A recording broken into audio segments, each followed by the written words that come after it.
มาพบกับซ่องกินแหลกอีกแล้ววันนี้จะมากินมะกล้วยกับมะเพชรแจกมะพริกเพชร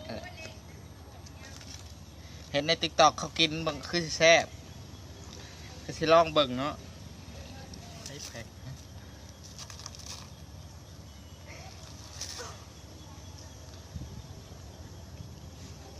เป็นชิปมา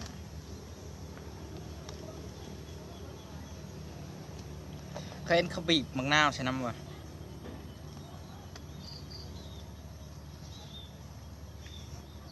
พริกล้วน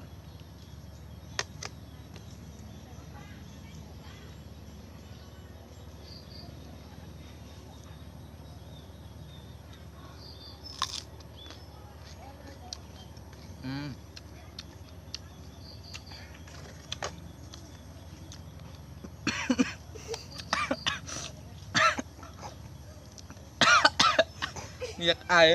ก็ท่านี้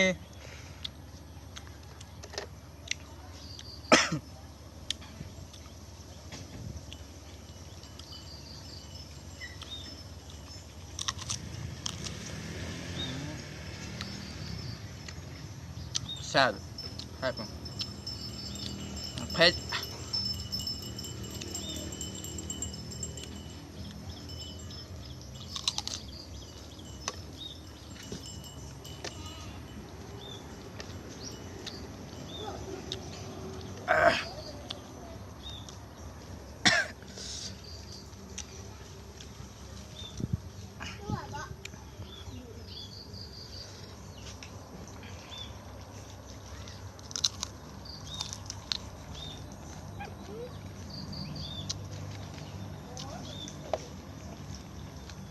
แซ่บ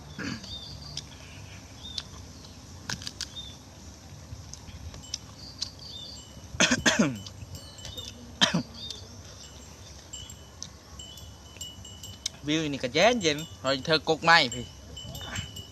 ขึ้นมาถ่ายกกไม้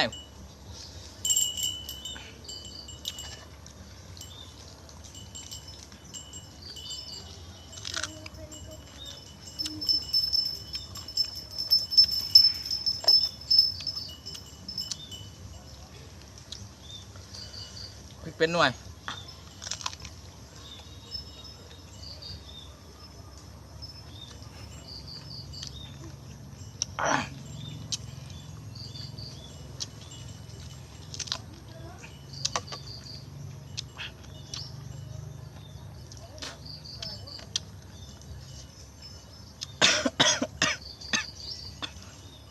แซ่บโพดบ่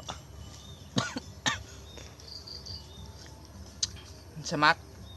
ไอ้น้ำมะกล้วยติ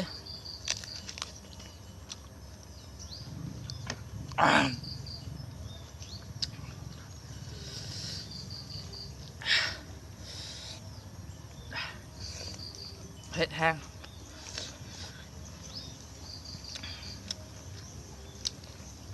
ยังบ่ได้ให้ติ ยังไม่ถ่าย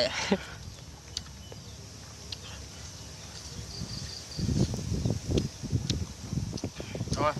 นี่แต่เย็นอยู่นะ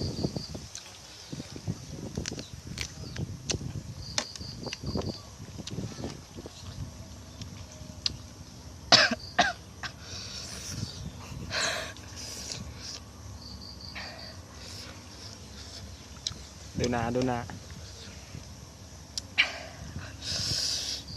พัดชิพายมันคือกินได้วะอยู่ในติ๊กต็อก